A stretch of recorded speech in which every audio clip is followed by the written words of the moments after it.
नमस्कार किसान भाइयों, हमेशा की तरह इस सप्ताह भी मैं आपके लिए लेके आया हूँ साप्ताहिक सलाह। सबसे पहले बात करते हैं ऐसे किसानों की जिन्होंने अपने सोयाबीन की फसल की बोनी जून महीने में करी थी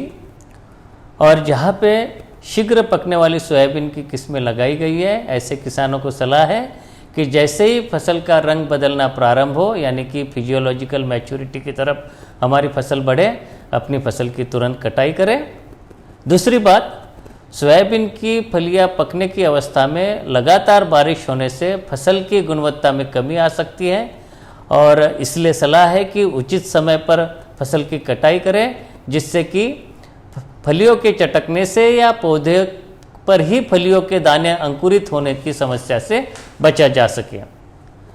तीसरी बात,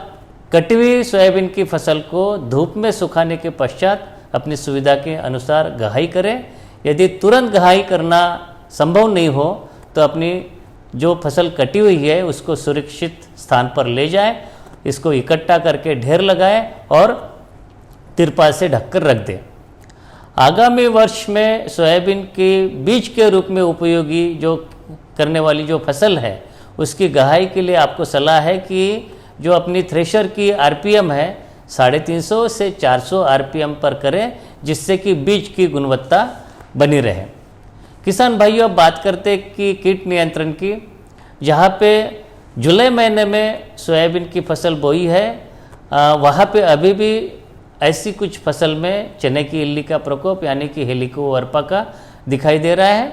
और साथ में हरी इल्लियाँ भी कहीं कहीं नज़र आ रही है। इनके एक साथ नियंत्रण के लिए स्क्रीन पर दिए गए अनुशंसित कीटनाशक में से किसी एक का छिड़काव करें और इस संबंधित हमारे जो पूर्व में भी जो एपिसोड है उसको भी आप देख सकते हैं।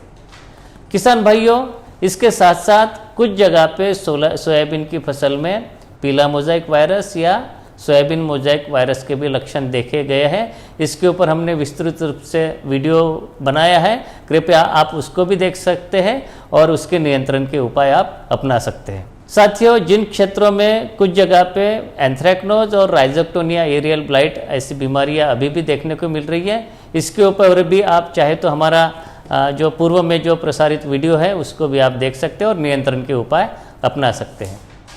किसान भाइयों, कुछ जिलों में कुछ स्थानों पे सफ़ेद सुंडी या वाइट ग्रब का प्रकोप देखा गया है और हमेशा की तरह आपको यह सलाह है कि इसको नियंत्रित करने के लिए दानेदार जो है क्लोरोपायरिफॉस 2.5% 16 किलोग्राम प्रति हेक्टेयर की दर से रेत के साथ में मिलाकर सोयाबीन की कितारों के बीच में प्रयोग कर सकते हैं। अब सामान्य सलाह, जिन किसान भाइयों को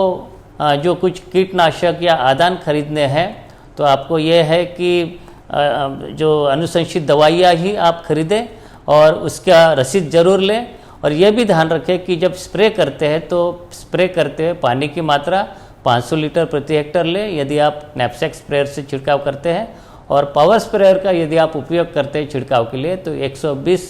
लीटर प्रति हेक्टेयर की दर से आप छिड़काव कर सकते हैं। ऐसी फसल में जब बीज उत्पादन लेना है तो जो पौधे की जो हाइट है, पत्तियों का आकार है या बनावट है या फूलों का रंग, इसके आधार पे आप ये मान सकते हैं कि जो अन्य किस्मों के पौधे हैं अपने खेत से निकाल के बाहर कर दें, ताकि बीज जो आप बनेंगे इससे वो बिल्कुल शुद्ध बीज बनेगा। अंत में ये भी सलाह है कि जब भी आप आदान खरीदते हैं तो इसका बिल अवश्य लें और ये भी देखें कि जो दवाई आप ले रहे हैं उसकी जो एक्सपायरी डेट वो उसके अंदर की हो। तो ये थी इस सप्ताह की समसामयिक सलाह। मिलते हैं अगले सप्ताह, तब तक के लिए नमस्कार।